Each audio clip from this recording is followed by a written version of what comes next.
ವಿಮಲಪುರಿ ಎಂಬ ಗ್ರಾಮದಲ್ಲಿ ಚಂಚಲಮತಿ ಎಂಬ ಬ್ರಾಹ್ಮಣ ಇದ್ದ. ಅವನು ನಿಜಾನಂದವನ್ನು ಪಡೆಯಬೇಕು ಎಂದು ಚಿಂತಿಸಿ ಮಾರ್ಗದರ್ಶನಕ್ಕಾಗಿ ಜ್ಞಾನಿಗಳನ್ನು ಆಶ್ರಯಿಸಿದನು.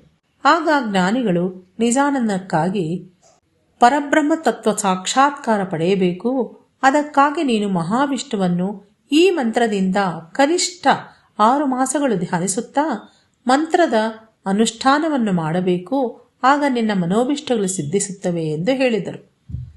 ಆಗ ಆ ಬ್ರಾಹ್ಮಣನು ಒಂದು ಸರೋವರದ ಬಳಿ ಮಹಾವಿಷ್ಣುವನ್ನು ಧ್ಯಾನಿಸುತ್ತಾ 6 ಮಾಸಗಳು ಕಳೆದನು. ಅದೇ ಸರೋವರಕ್ಕೆ ತನ್ನ ಗೋವುಗಳನ್ನು ನೀರು ಕುಡಿಸುವುದಕ್ಕಾಗಿ ಒಬ್ಬ ಶ್ರೀಮಂತ ಗೋಪಾಲಕನು ಬರುತ್ತಿದ್ದನು. ಇದೇ ಸಮಯದಲ್ಲಿ ಆ ಗೋಪಾಲಕನು ಕೇಳಿದನು, ಏನು ಸ್ವಾಮಿ, ಮಹಾವಿಷ್ಣುವಿನ ದರ್ಶನವಾಯಿತೇ? ಹೇಗೆ ಕಾಣ್ತಾನೆ ಮಹಾವಿಷ್ಣುವು? ಪರಬ್ರಹ್ಮ ತತ್ವ ಕಂಡಿತೇ? ನಿಜಾನಂದನ ಅನುಭವ ಆಗಿದೆ? ಹೇಗಿದೆ? ಸ್ವಲ್ಪ ನನಗೂ ತಿಳಿಸಿ. ಈ ರೀತಿಯಾಗಿ ಗೇಲಿ ಮಾಡಿದನು. ತಕ್ಷಣ ಆ ಬ್ರಾಹ್ಮಣನು ಆಶ್ಚರ್ಯದಿಂದ, ನಿನಗೆ ಈ ಎಲ್ಲಾ ವಿಷಯಗಳು ಹೇಗೆ ಗೊತ್ತು ಎಂದು ಕೇಳಿದನು. ಆಗ ಆ ಗೋಪಾಲಕನು ಹೇಳುತ್ತಾನೆ, ನನಗೆ ಒಂದು ಕರ್ಣಪಿಶಾಚಿ ವಶವಿದೆ. ಅದು ಈ ನಗರದ ಎಲ್ಲ ಆಗುಹೋಗುಗಳನ್ನು ನನಗೆ ತಿಳಿಸುತ್ತದೆ. ಅದನ್ನು ಬಳಸಿ ನಾನು ಜನರಿಗೆ ಮಾರ್ಗದರ್ಶನವನ್ನು ಮಾಡುತ್ತೇನೆ. ಅದಕ್ಕೆ ಪ್ರತಿಯಾಗಿ ಜನರು ನನಗೆ ಕಾಣಿಕೆಯನ್ನು ನೀಡುತ್ತಾರೆ. ಆಗ ಚಂಚಲಮತಿ ಯೋಚಿಸುತ್ತಾನೆ, ಪ್ರಯತ್ನಪಟ್ಟರೂ ನಿಜಾನಂದಕ್ಕಿಂತ ಈ ಲೌಕಿಕ ಐಶ್ವರ್ಯವೇ ಮೇಲು ಎಂದು. ಹಾಗಾದರೆ ನನಗೂ ಆ ಕರ್ಣಪಿಶಾಚನ್ನು ವಶಪಡಿಸಿಕೊಳ್ಳುವ ಬಗೆ ತಿಳಿಸಿ ಅಂತ ಹೇಳಿದ. ಗೋಪಾಲಕನು ಹೇಳುತ್ತಾನೆ, ಈ ಮಂತ್ರದಿಂದ ನೀವು ಕೇವಲ 2 ಮಾಸಗಳ ಅನುಷ್ಠಾನ ಮಾಡಿದರೆ ಸಾಕು, ಕರ್ಣಪಿಶಾಚಿ ವಶವಾಗುತ್ತದೆ ಎಂದ. ಚಂಚಲಮತಿ ಬ್ರಾಹ್ಮಣನು ಹಾಗೆ 2 ಮಾಸಗಳನ್ನು ಕಳೆದನು. ಯಾವ ಕರ್ಣಪಿಶಾಚಿಯೂ ವಶವಾಗಲಿಲ್ಲ. ಇನ್ನೂ 1 ಮಾಸ ಹೆಚ್ಚು ಅನುಷ್ಠಾನ ಮಾಡುತ್ತಾನೆ, ಆಗಲೂ ಯಾವ ಪ್ರಯೋಜನವೂ ಆಗಲಿಲ್ಲ.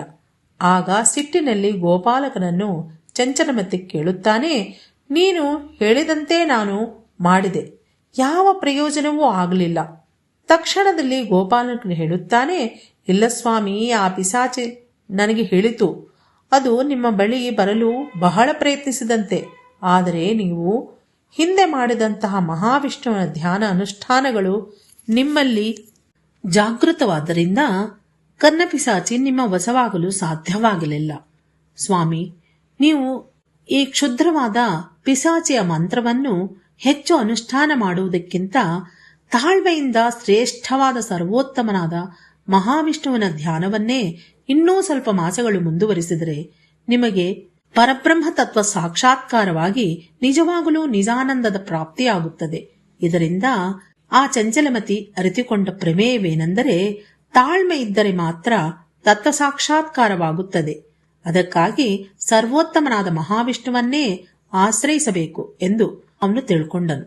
ಅವನು ಇನ್ನಷ್ಟು ಮಾಸಗಳು ಮಹಾವಿಷ್ಣುವಿನ ಧ್ಯಾನ ಅನುಷ್ಠಾನಗಳಲ್ಲಿ ತತ್ಪರವಾಗಿ ಮಹಾವಿಷ್ಣುವಿನ ಪ್ರಸಾದದಿಂದ ನಿಜಾನಂದವನ್ನು ಪಡೆದನು. ಶ್ರೀಕೃಷ್ಣ ಅರ್ಪಣಮಸ್ತು.